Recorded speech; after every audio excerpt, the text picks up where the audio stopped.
welcome to the Cult of Domesticity podcast, a podcast about history, true crime, and whatever life brings us. I'm Courtney, and every week I am joined by another fascinating person. Let's see what we're going to talk about this week. So this month's Patreon shout-outs goes to Jules and Strictly Homicide for joining the collective, as well as a thanks to our other devotees that are sticking around. We have Bonnie Lee, Landshark, Murderific, and Obscura, a true crime podcast. Thanks so much, guys, for contributing to keeping the podcast going and getting a bunch of extra content. So if you want to be part of the collective, I guess, quote unquote, officially, and get extra episodes, check out the Patreon like these fine devotees. Welcome back, devotees. This week we have Nicki T back for some more. She decided she liked us and she came back for some more. I'm back. Yes, you're back. I don't know if you had new episodes out since I haven't. We've recorded last. I've been working on a cold case that I'm working with the family, and there's like no information at all. It's real sad. And so I had to gather a lot of information. So it'll be out probably next week. And then I had to do research for this show. And then I'm going to be on with Heather 2 different episodes. So I know I'm like busy. Yeah, Halloween is unexpectedly busy for most podcasters, and no one, like October, because with Halloween everyone does Halloween episodes. No one does Christmas episodes, just Halloween. Yeah, I don't know that I probably won't do like a Halloween episode. I didn't have anything planned, but October is my busiest month in my life. All jobs. All the jobs, yeah. I mean, whatever month I move tends to be busy, just because, craziness of figuring out where you're going to live and all that. This month's busy. I have to go up to Cleveland. I started a new part-time job and then just trying to stockpile as many episodes as I can at a given point. So it'll be good. There you go. Okay. Yeah. Okay, we just flipped coins and it's my turn to go first. And I brought you another gem. You're going to start calling them Nicki episodes or something.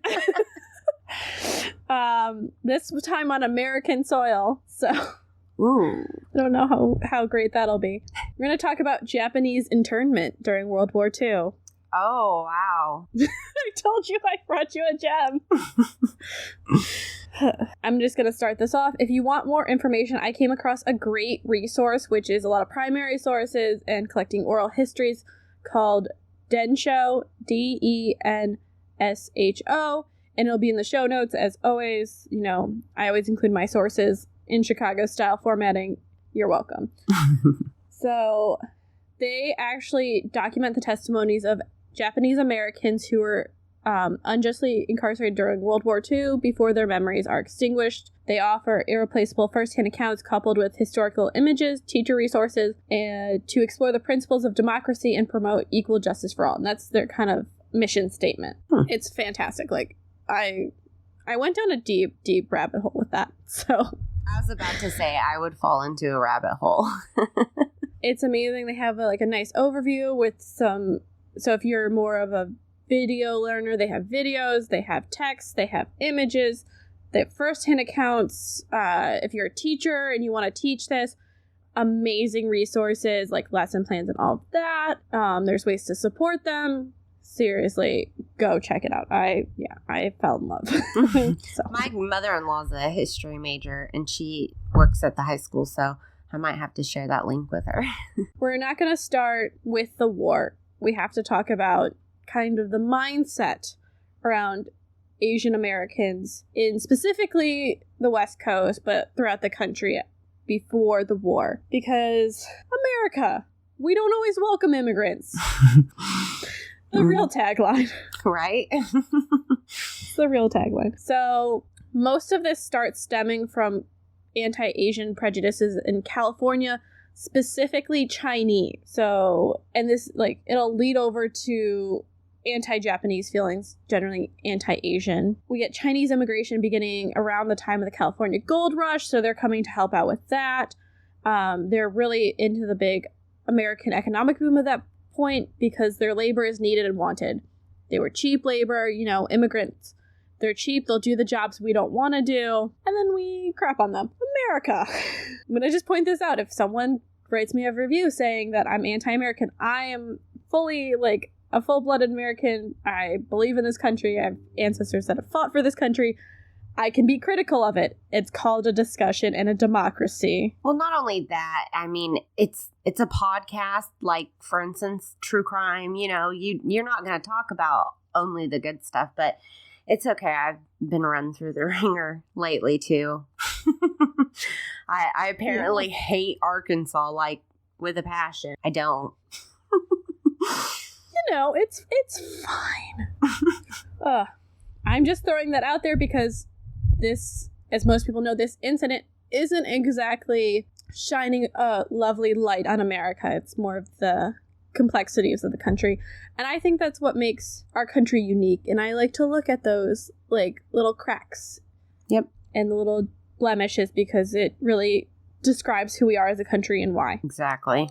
As white working men begin to compete with the Chinese around 1870s, which is when they're about 10% of California's population, they don't like them as competitors. This really starts growing after the completion of the Transcontinental Union Central Pacific Railroad in 1869, which had brought over about 10,000 Chinese laborers. So, the railroad's done, so now they need other jobs. And this is the railroad that connected east to west. So, the famous one where they did the Golden Spike, which seems stupid to me. If gold's valuable, let's not put it in a railroad spike. This is on top of the fact that Chinese labor is cheap. And so this kind of reinforces the ideology of Asian inferior to Americans, and you get the racial prejudices. So you thought Americans were just judgmental against one race.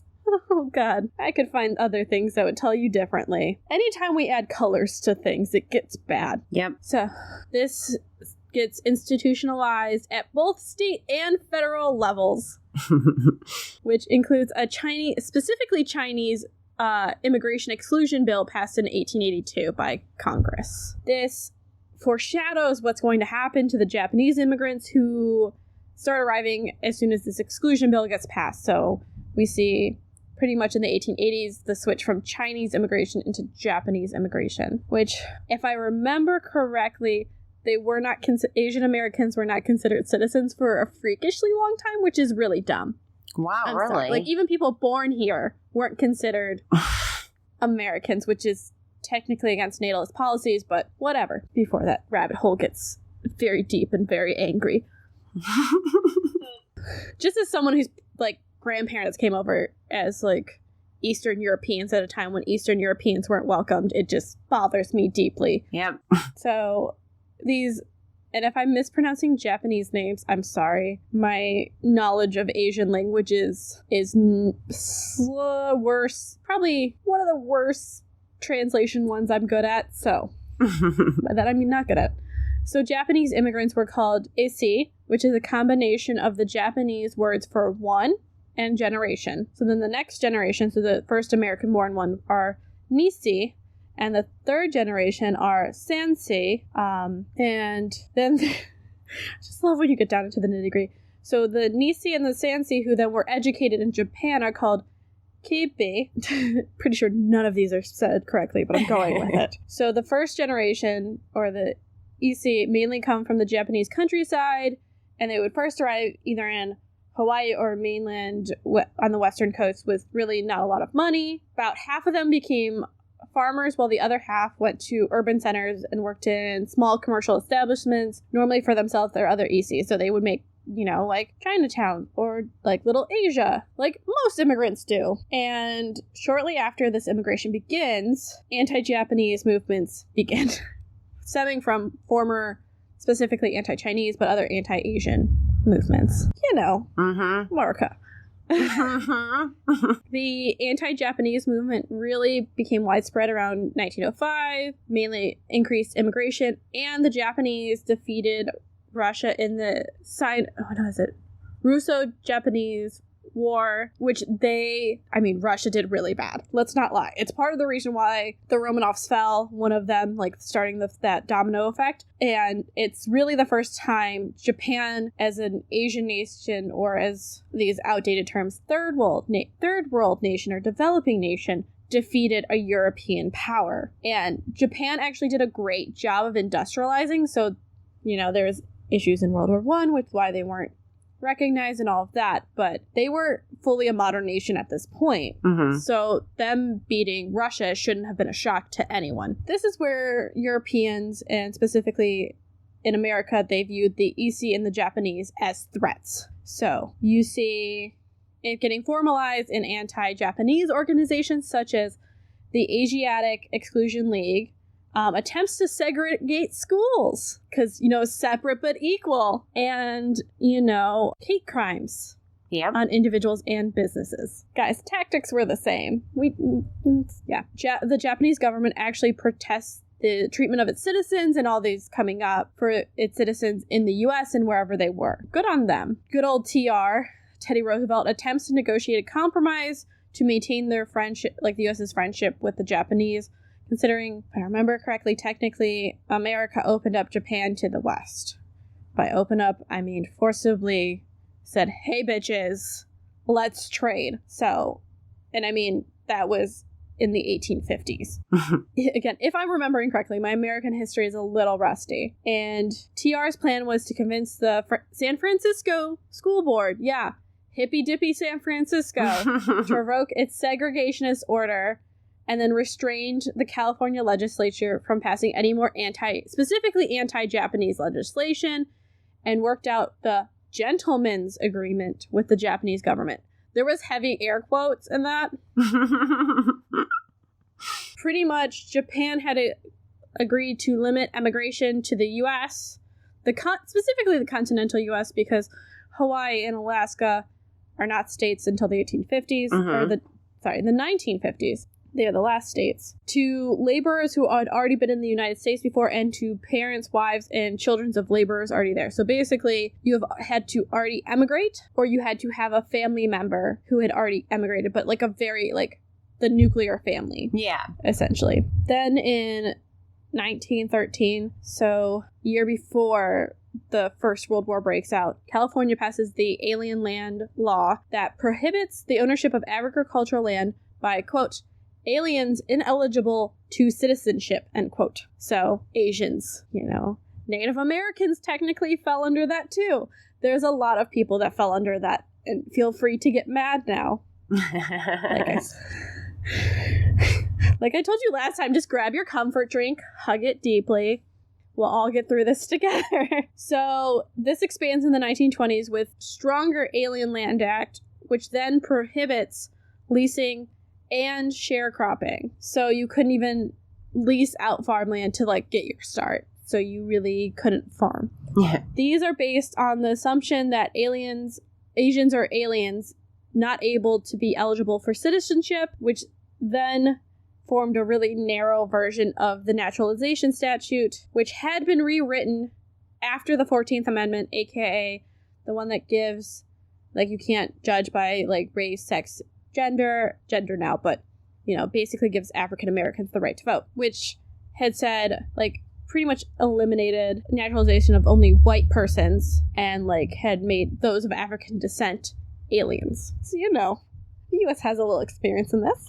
Yep. So this exclusion, really intent of Congress, is legitimized by the Supreme Court, yes, the highest court in this land, in 1921, when Takeo Okazawa was denied citizenship. So it's it's a really awkward thing. But the Nisi, who were citizens by birth, and therefore their parents would transfer their title to their children. So it's a weird, complicated citizen factor, where now we kind of accept that, yes, if you're born here, you're a citizen here. Yeah. And I should mention, researching this, the comparisons that came up, I'm sure everyone can confer, with our president being Trump at the time of this recording, what comparison came up. I mean, you already know I was doing that in my mind. Yeah. What's that sound like? This was just a coincidence. It was the next one on my list. Did not plan this. This is just what happened. There's another Immigration Act in 1924, which then prohibits further Japanese immigration. All further Japanese immigration, and really is bringing this huge generation gap between the EC and the NISI. So basically all the first generation people, the gap is getting so separated because there can't be any more coming over. So you have to be born here. And then on top of that, there's growing anti-Japanese fear coming from economic factors because it's, 1924, we're doing pretty great, but it's really many of these EC farmers were very successful at raising fruits and vegetables in like these soils that people didn't think were fertile. Mm-hmm. But Japan, I think they had different techniques of farming. So would work better in California. They could adapt it and figure out like what would be well. So, envy, economic envy. And then on top of it, like I mentioned, there's military fears with the Russo-Japanese War that had shown, the Japanese are actually a first world power in their own right. And we really see this in why they become a major actor in World War II. And so this fear of Asian conquest, granted, Japan never really... Russia's a weird, like, is it European or is it Asian? They're always asking that question. Did they really... they tend to invade only Asian countries, so it's like American fears seem unjustified, but they called this the Yellow Peril. On top of, the standard otherness, their kind of stereotypes of Asian populations really influences the events following Pearl Harbor. I think the best way to describe how Americans viewed the Japanese, and this I'm pretty sure it comes out after World War II, is Mickey Rooney playing a Japanese man in Breakfast at Tiffany's. If you haven't seen it, just look up a clip of it, because it should just make you mad on so many levels. One, what accent is it doing? Like, is he doing? Two, why is he in yellow face? And three, I don't understand why any of it's happening. Like, anyone who's seen it can vouch. Like, you're just like, what is happening? You're going to have to share a clip on it, of it on Facebook now. Yeah, I probably should. Oh my God. It's just it's so bad. Like, it's not even funny how bad it is. So we're skipping through the First World War. We're going to come to the Second World War, which on the European front, by the time Pearl Harbor has happened, is already been going on for several years. The Asian front, we're not really involved. Like, my knowledge of the Pacific front is slightly less than the European front, but that's because when I studied, I was a Europeanist, specifically British imperialist historian, and my knowledge of Asia comes from the 18th century. I'm sorry. In modern geopolitics, which isn't helpful for this. So we have the infamous event December 7th when, the Japanese strike.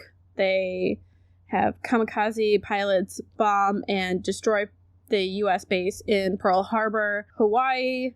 And this pretty much, if you don't know your World War II American entry into history, this is the kick in the ass that the U.S. gets to actually join the war. Because, I'm sorry, we've been pussyfooting around it for a while. FDR was like, we'll do the Lend-Lease policy. Like, here, Britain, we'll send you some weapons and stuff, and you just pay us back. It's cool. Like, we'll send them over to the Allies and stuff like that. I'm not kidding. There was a lot of pussyfooting around.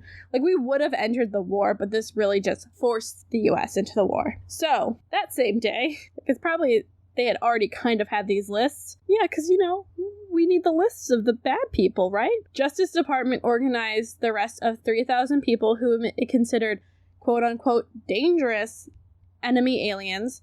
Around half of them were Japanese. We can assume that some were German and some were Italian. Those were the major Axis powers. For those of you who don't know, Allied powers were a lot of Europe, Russia. China actually was, you could say, was an Allied power. So, and then the U.S. and like Canada. Pretty much all of the British Commonwealth, which is covers a lot of people. So, the Japanese Americans who were arrested included community leaders who were really involved in Japanese organizations and religious groups. So, for those of you who are active listeners, sounds a little familiar. I'm not going to mention where we've heard it before, but a lot of places where we get rid of people, there really wasn't a requirement to have evidence of actual subversive activities to be arrested. Yeah, no. On top of that, the bank accounts were frozen of all enemy aliens and at all accounts of American branches of Japanese banks were frozen. So nobody gets money. This paralyzes the Japanese American community, who now does not have any money or financial assets and has no leadership. So, not great. No. And yeah, it's oh god, it's so bad.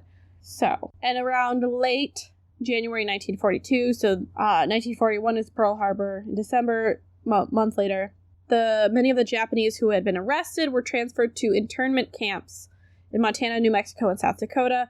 And their family had no idea where they were for weeks. God. Some were reunited with their families in relocation centers, and many were going to remain there during the war. But this really whips up, the hysteria and paranoia. It really doesn't help when the Secretary of the Navy, Frank Cox, blames Pearl Harbor on, quote, the most effective fifth column work that's come out of this war except in Norway, end quote. Which, that phrase just intrigues me because what's going on in Norway. But anyways, so he's basically saying the local military's lack of readiness, which was far greater than we probably realized at the time. And it didn't really, they didn't really have the espionage. This is the weird thing, they kind of knew Pearl Harbor was going to happen, but they didn't know where or when. Mm-hmm. They were kind of getting... Because the Japanese were really smart on kind of going radio silent, and any of the ships that were getting close enough were radio silent. But they knew something was going to happen. They just didn't know when and where. Yeah. But, the head of the Navy, the Secretary of the Navy, doesn't want people to lose faith in the Navy. So he basically was like, these Japanese spies.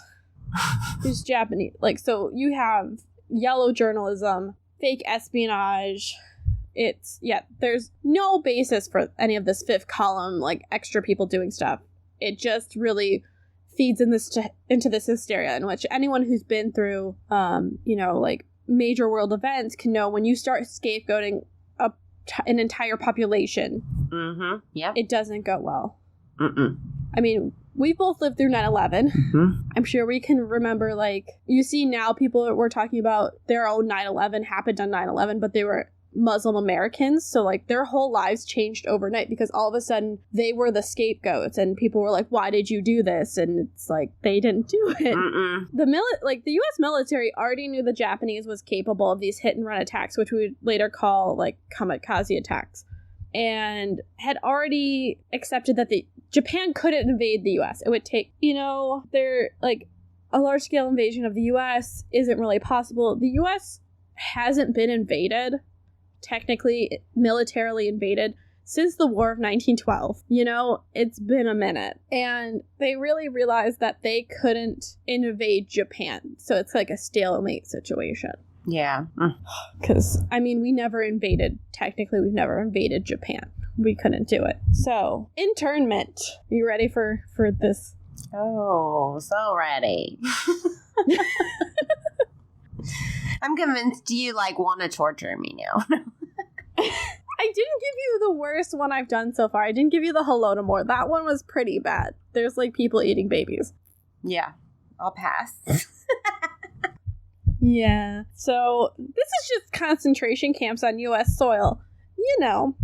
Depending on how you count concentration camps, could be the second or the first.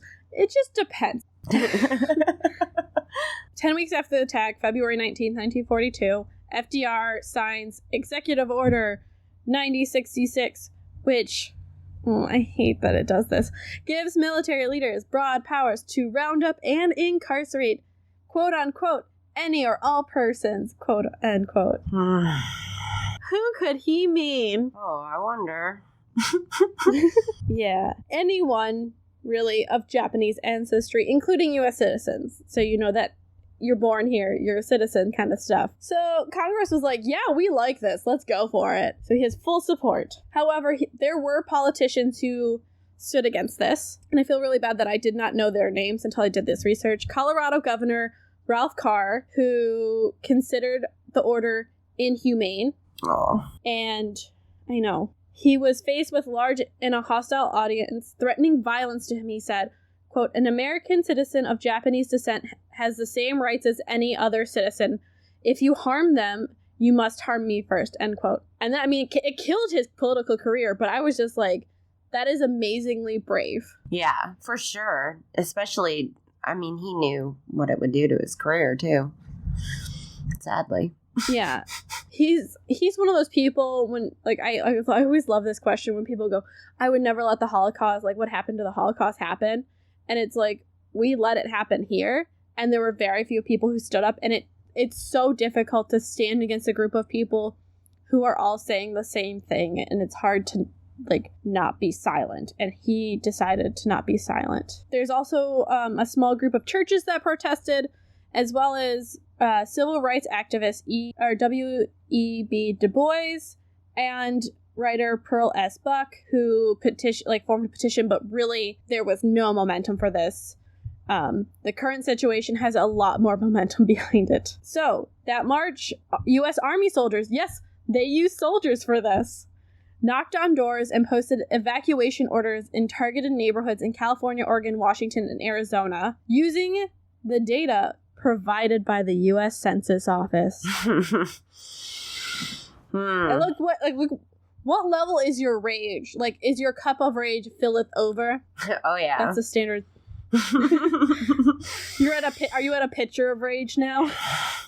It's ridiculous. I just think it's bullshit that they use the census. They're like, yeah, we're gonna use this. Yeah, right. Then I would just not fill it out. No, I mean, that's the reason why there are people that are like, I'm not filling that. You know what I mean? That's why you have the option to not answer. So you could only bring what you could carry and were forced to dispose of anything else you own within weeks, maybe even days. Some people were forced to sell all their assets to scavengers at unimaginable financial losses, while others piled their possessions into improvised warehouses in family garages, leased their homes, or found caretakers for their properties. Many storefronts would be ransacked, many rents would go unpaid, and many caretakers would betray the family's trust, selling off or abandoning their belongings. So, you know, it's like best case scenario, you trusted someone to look after your stuff. Yeah. And you came back and they had left it. Worst case scenario, all your stuff had been sold or, you know, everything was broken. And so this is where it's sad and depressing gets happen. Each family was then assigned a number, which was to be written on tags that hung from luggage, and people alike and defined by their new identities. So every family gets a number. Everyone should know where we've heard this before. I was about to say, kind of like that. Some people had an armband. Some people had a tattoo. Yes. And I think this is really like anyone who's ever heard George Takei, there's documentaries where he speaks about it. He was one of the stars of Star Trek. He was in an internment camp, and he's an advocate. That's why he is so vocal against any form of it and keeping this knowledge alive. He's probably the best known advocate I've heard of about this, and he's really like, he very much is trying to keep the history alive. And yeah. He talks about it, like how it makes you not feel human. Yeah. So where did everyone go? The military had efficiently set up temporary assembly centers that were at fairgrounds, railroad tracks, while they were building the relocation centers. So the largest one was the Santa Ana racetrack, which held more than 18,000 people. And it was one of the several assembly centers where people were forced to live in horse stables. Again, these are U.S. citizens. So if people get mad at me, no, it doesn't matter. Most of these people came over legally or were doing the right thing, and they were trying to do the best by their country, and they're forced to live in horse stables after being forced to sell their homes or leave everything they've built. Kiyoshi Katsumoto had been confined as a boy at the Tenafore racetrack in San Bruno, recounts walking around the stables with friends when they heard a cry. Quote, "It was muddy, it stank to high heavens. We peeked inside and there was a woman sitting on a cot wailing her head off. They had whitewashed the walls, but you could see the horse manure and horsehair stuck to the walls. That memory has never left my mind." Unquote. So they were forced to stay in these centers for months before they were moved, mostly by train, to 10 camps in the remote mountains, deserts, and other inland areas. I have a map of all the centers that I found that was really good. I'm sending you. So there are a lot of centers, mainly still in the Pacific Northwest, like inland from there. But yeah, so there weren't that many centers. Look, there's one in Arkansas, too. Yeah. Oh, my God. Yeah, so there's Heartland Mountain in Wyoming. There's... It's trying to zoom and it changed my picture. So Heart Mountain's in Wyoming. Minidoka is in Idaho. True Lake is on the border of California and Oregon.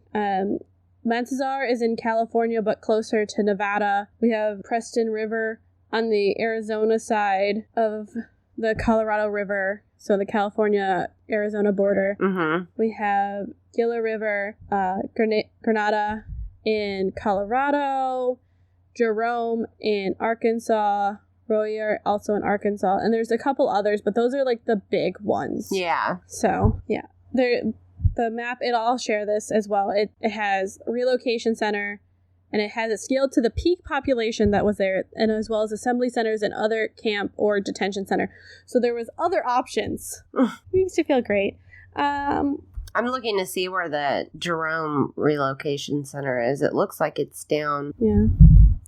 So while you look it up, the government also produced a film at that time calling it Mass Migration to Pioneer Communities, where I'm up pitching, that's quote on, there's a lot of air quotes happening, to desert lands full of opportunity, adding, quote, "We are protecting ourselves without violating the principles of Christian decency," end quote. I'll just let you sit with that. Just sit. Oh, feels great, doesn't it? So, a congressional commission had investigated the incarcerations later, had described it much differently, talking about the harsh conditions, harsh winters, unbearable hot and humid summers, where people were forced to live in uninsulated and hastily built tar paper barracks that were bleak and Spartan. You get one room per family, and the camp was surrounded by barbed wire fences. You know, building community. For Christian values. Yeah, those Christian values included military police manning watchtowers that had machine guns and searchlights. And if you were determined to be violating the boundaries, you got shot. Christian values. With the victory in the Battle of Midway by the U.S. in June 1942, really the fears of a Japanese attack on the mainland diminished it significantly. So basically, it was a very decisive battle where the tide of the Pacific front turns in the favor of the U.S. It seems more of a win, not an if. Mm-hmm.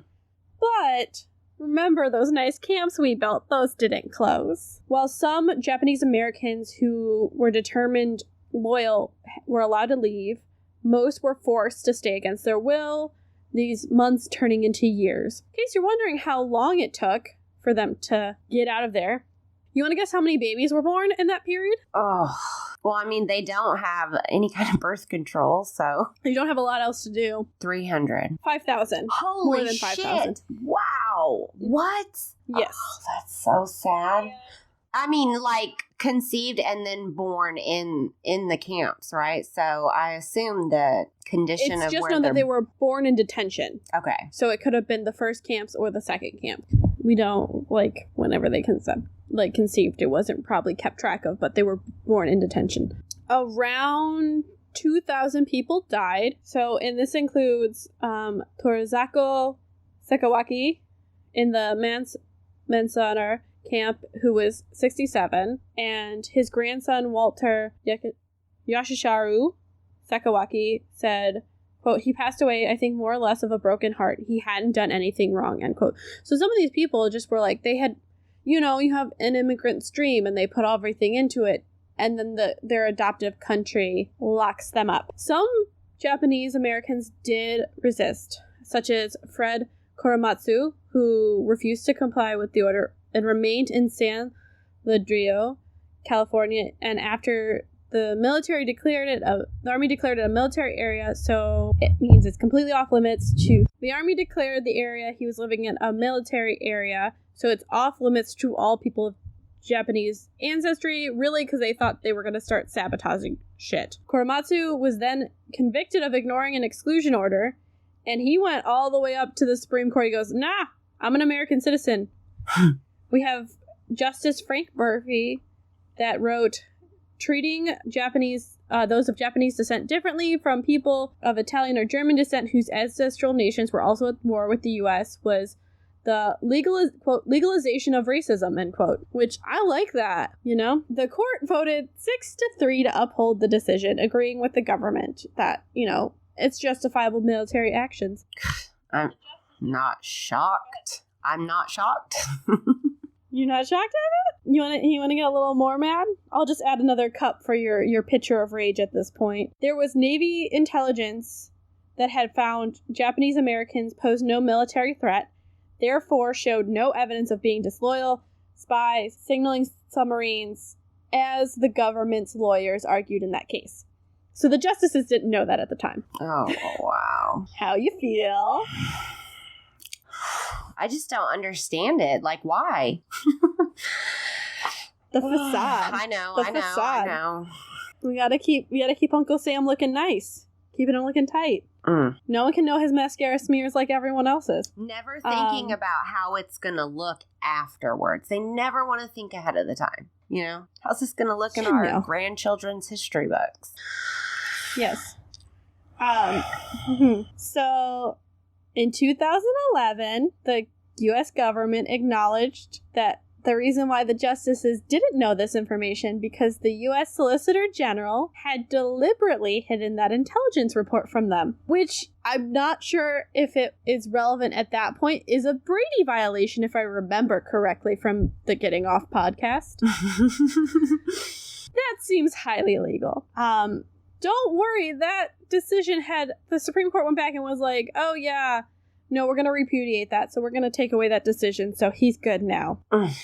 To that, Chief Justice John G. Roberts Jr. wrote, quote, that forcing U.S. citizens into concentration camps slowly and explicitly on the basis of race is objectively unlawful and outside the scopes of presidential authority. Unquote. This was 13 years after Fred Korematsu had actually passed away, so he never got justified in the eyes of law. Oh, yep. That's sad. Bringing that up to modern day, Roberts' condemnation of the Supreme Court's decision actually had been used as recently as this year when the court upheld Donald Trump's ban, probably because they said that they were not U.S. citizens. Yeah, so like Roberts can at one point condemn the earlier decisions, but they can't see how it's the parallels. Wow. But again, I don't know U.S. law that intensely. Yeah, well. I'm just saying it from a historical standpoint. I know we're not supposed to project on, but I can just point out how we view past decisions. Mm-hmm. On top of that, we're still, like, back into the 1940s. America's still fighting a war, and hey, you know what wars need? People. So they decided to get a unit completely made up of Japanese Americans. This would be the 100th Infantry Battalion, but it was sent to Europe. They asked for volunteers of a second mostly Japanese unit. This would be the 442nd Regimental Combat Team. So they're still fighting for their country as they're interned. I really couldn't find information on Hawaii in this case, but I remember Hawaii's system was even more insane, which would have to be kind of its own episode. Because it's a really crazy situation from stuff I've read about here and there. Of the 442nd Regimental Combat Team, more than 10,000 Japanese Americans in Hawaii answered the call for 1,500 volunteers. So they're gonna fight for the country that's treating. Oh, they're blue-blooded Americans, and you know it's crazy. But you think if it's like African Americans fighting in the Civil War, they feel like if they fight for their country, they can be viewed as equal. Yeah. I mean, African American soldiers were doing the same thing in World War II, and they would come back and be treated like crap. Yeah, nothing changed. The meter moves back and forth. We move it forward and moves back a little bit. Yep. So, on top of it, there's still Japanese Americans really being frustrated at the camps for losing their fundamental rights as citizens. You have several hundred taking stands against serving until their families were free. So they're like, we're happy to serve, but you have to send us home. We can't have our families in these camps. Yeah. While others saw a chance of enlisting to prove their loyalty. And so you have about 1,000 men from the camps enlisting. U.S. Senator Daniel Inouye, he volunteered for the 442nd from Hawaii, recalls later, and this is from a History Channel documentary, quote, "Of all of us, in addition to fighting the enemy, had a goal to redeem our name and to uphold our honor. Failure was almost impossible. You had to succeed," end quote. So it's like, those of you who have studied Japanese culture, it's a very honor-based society. So you've insulted the honor of all these Japanese Americans, and they're trying to prove that, no, we are Americans. We have the honor of Americans. Yeah. They don't have the chance of failure. They actually did very well on the European front. They were in 7 major campaigns, and the 442nd suffered 9,486 casualties, including 600 deaths. The unit received 7 distinguished unit citations, 8,143 individual decorations, including more than 3,600 Purple Hearts. It would become the most decorated combat unit for its size in U.S. history. Oh. So it shows you that this fear that we have, all this fear-mongering that always comes up when we have, we perceive this threat, is not justified. Mm-mm. It really isn't justified. Well, the 100th became known as the Purple Heart Battalion, and it would merge with the 442nd on June 15th, 1944. So we just see, bothers me so much.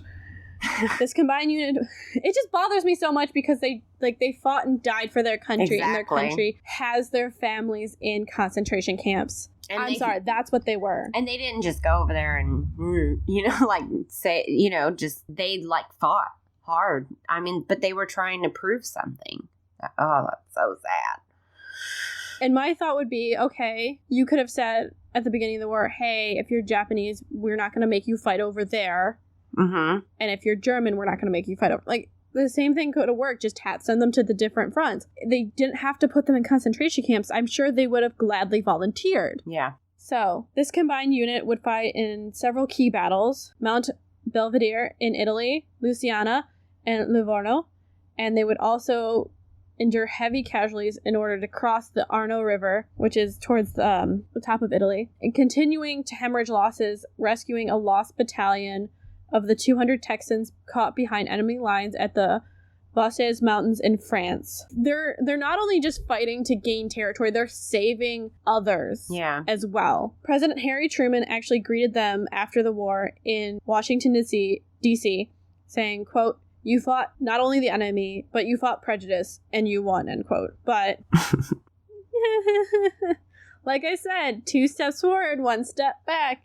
We know you're not the enemy, but that they would still have to endure anger, racial slurs, discrimination, and there was never any evidence of disloyalty or wrongdoing by any American of Japanese descent during the war.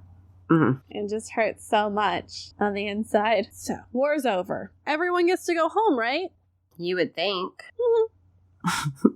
Oh, we're assuming so much of our country. We have about 1/3 of those who are deemed quote-unquote loyal left in the camps by the end of 1944, and they were not allowed to return to the West Coast until 1945. I could see, hey, we're going to start staggering letting people go so it's not a giant rush. Yeah, but I don't think that's what they had in mind. We are assuming way too much. The first returners to the coast often received a rude reception from those who really didn't like that they were back, because they had left in 1942. It's 44, 45. But as soon as the war ended, most of the camps had been closed by the end of 1945, really with the exception of Tulu Lake. You go, oh, they're probably here, we took you out here, let's take you back. No, they were forcibly evicted from the camps and sent back to where they had come from over 3 years earlier. So, yeah, isn't it great? We're just gonna throw you. Your house should still be there. Your money. Everything's. Oh, you sold your house and everything in it? I'm sure you'll find. They had to start over and reestablish these communities. And if you think about it, some of these communities had been there for about 50 years. Yeah. You took them out, and if there's, like, especially, like, California during the Great Depression, a lot of people moved out there. Anyone who's read or watched Grapes of Wrath knows that. Those who had been outside the West Coast contemplating going back to their communities, because remember, yes, the majority of the population's on the West Coast, but there's Japanese Americans, in all the bigger cities and all around. So they were debating, do we go there, we go back? Many just stayed and built, like, made new communities. They didn't. Like where the camps were? Like where they were? Oh, I think probably in some of the cities, probably, like, in the same state or something like that. I couldn't really find evidence that the American government sent them back. They might have been like, here's a train ticket, figure it out. Yeah. That just feels, I don't know, it just feels more American that way. Yep. So those who did return to the coast found their neighborhoods in very different condition. Pre-war Little Tokyos were gone, as African Americans and other ethnic minorities had settled in them. Because again, remember, there was the Dust Bowl going on before this, there was the Great Depression, there were more jobs in certain areas, so they would go to those areas and, hey, empty housing. Yep. Japanese Americans who did go back had really stiff competition for job and housing. The rural areas, you had to remember they lost their farms or had sold their farms and have to start over as labor. And, that popular image of Japanese Americans had really shifted after the war. Think Mickey Rooney and Breakfast at Tiffany's. I think that's in the 60s, if I remember correctly. Love that movie.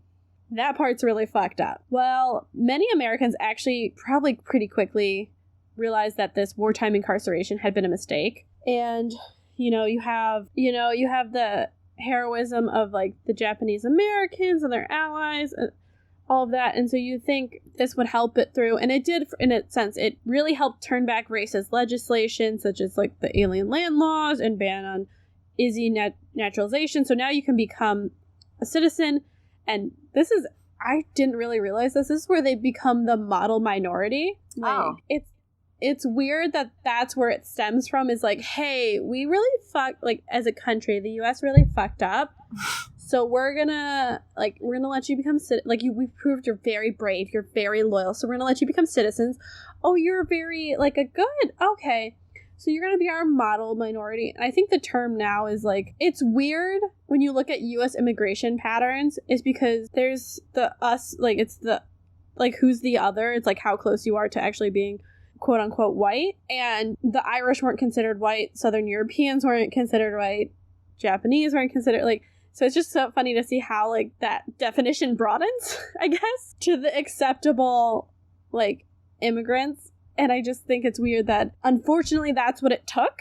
Yeah, right? Mm-hmm. So in 1945, the Los Angeles Herald ran a front page photo of Mary Matsusada and her parents, who were one of the first people to return back to their home.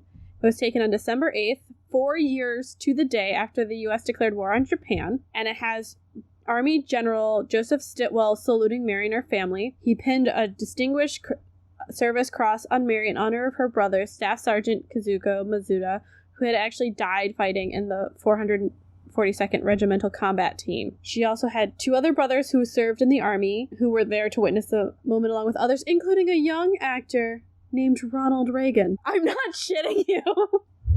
So you see, like, there's symbols of apologies. Mm-hmm.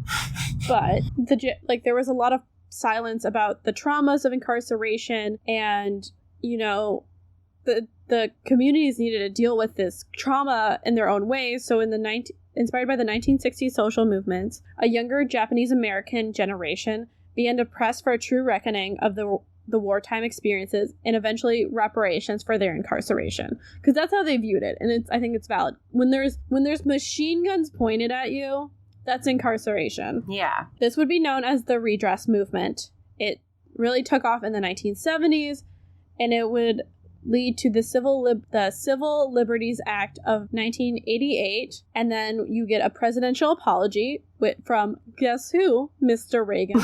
And detainees would receive $20,000. $20,000? In the 1980s. Yeah, they had to live with horse shit, though. Yeah. Oh, God. Let's see, just horrible. Oh. U.S. inflation calculator. There we go. We'll do 1988. So it'd be about $44,000 today.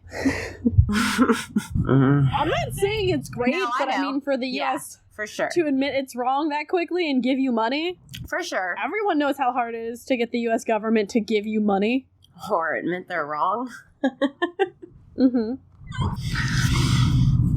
As well, this is when information that the federal government had consciously kept information about the military necessity of mass removals from the Supreme Court, which gets convictions overturned. Also, this is where we see Japanese Americans making their experiences better known in order to prevent governmental abuses again. They're very active now. We see with the camps on the border. Mm-hmm. Because they know what it's like to be in those camps, and when it's not, like, I'm sorry, no matter what, it's not fun. No. It's just not humane at all, no matter what. Yeah. In 1988, when the restitution goes through, there were 60,000 people who had been still alive, who had been incarcerated. President Reagan said, quote, "No payment can make up for those lost years." End quote, and discussing that the people who'd been put into the camps based solely on race was a mistake and a grave wrong. So people who say, good old Ronnie wouldn't approve of it. Sorry, Ronnie would. Ronnie says camps are bad. Some modern day retellings, and a lot of them, as we're losing more and more of these stories as survivors have passed away. You see their children talking about it, and because remember, 5,000 kids were born there. There were a lot of kids in these camps. Yeah. Tunso Jake Ohara, who's 89, discusses that his father had never really recovered from the struggle to rebuild his life and the shame of having been considered disloyal. Quote, "He had a mental breakdown and would walk a long way around so he didn't have to see anyone he knew," end quote. So it's you just see this deep-seated shame. It's not mentally healthy, and then it affects your physical health. Yeah. Mm-hmm. Satsuki Inara, who was actually one of those children born in captivity, is now a trauma therapist specializing in the Japanese American experience, really talking about how the emotional cost of being interned had never really been estimated. Any discussion of it is always too low because they don't really talk about it. Quote, "The public sees it as relocation. The language has been modified to look like the government took care of us, but it was an arrest. I am seeing people who were young adults when they were incarcerated who now in old age are trying to make sense of what happened," end quote. So really, you don't know what's going on. You're just told, oh, you have to go here, you have to and nothing is ever really explained to you except for in really inflamed terms. And so you just want to do it so you're not in trouble, and it's horrible. And of course, go ahead. Oh, I said it's terrible. Sorry.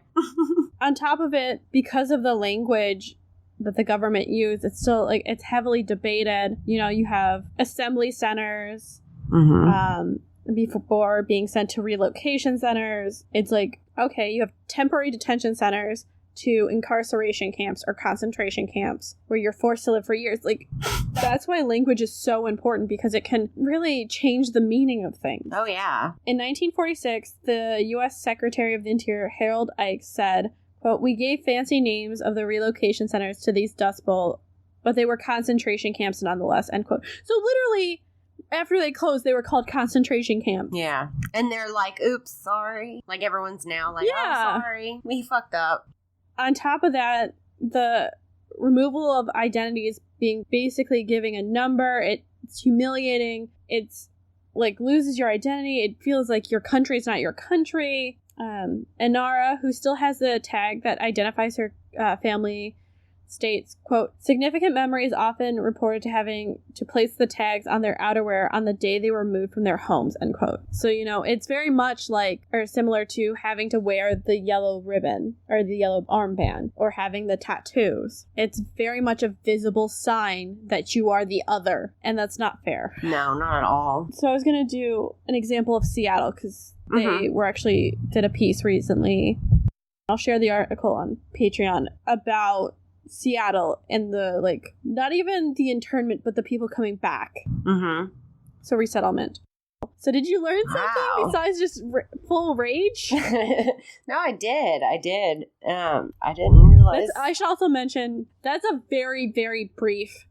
I have several books and stuff like that. I'm sure that's very brief. I coverage. bet. Oh, I bet. I didn't realize that was going on though. I did learn a lot. Yeah, like I Sad. said, Too many similarities to. there are similar things happening at the time. There's similar things happening now. If you're interested in oral histories and stuff, check out the Niche Show. I'll try to share it more commonly like I did with the oral histories from the Holodomor. I think these stories just need to be told and hear it from the survivors' accounts. Yes, absolutely. So yeah, I'm sorry I keep bringing you these really heavy ones. It's okay. It's really, some people don't realize sometimes, like, for podcasters, it's really hard, like, when you're supposed to be semi-comical to make jokes Yeah. about things like this, and you're just, most of it's just gallows humor, which doesn't always translate well to people, like some people's humor. Oh. We can't do anything right, though, so. We're women podcasters. We have to fight against a lot of things. Do you want to tell everyone where to find you? Yes, so you can find me on iTunes, Spreaker, Google Play, Spotify, anywhere you listen to podcasts. You can find Strictly Homicide Podcast. We have Facebook, a Facebook group, Twitter, Instagram. Just do a search for Strictly Homicide Podcast. I made it easy. Yeah, yours is a lot easier than mine. You'll be back next week to tell me about a murder. And I'm not talking about Arkansas. I know. I told you could not do Arkansas, and you're like, ooh, I haven't done that in a while. Coincidentally, it's California. We're staying on the West Coast, guys. Okay, we'll see you guys next week. Bye. Bye. Press up. Are you getting sick and tired of hearing about Ted Bundy, Maura Murray, the Golden State Killer, West Memphis 3? Check out Strictly Homicide Podcast, a true crime show that discusses cases out of the natural state. And even though it's Arkansas, we won't be covering the West Memphis 3 or the Boys on the Track anytime soon. So check us out on iTunes, Spotify, Podbean, Podcoin, or basically wherever you listen to all your favorite shows. You can also find us on all social media platforms. And as Mr. T would say, I pity the fool that doesn't listen to Strictly Homicide.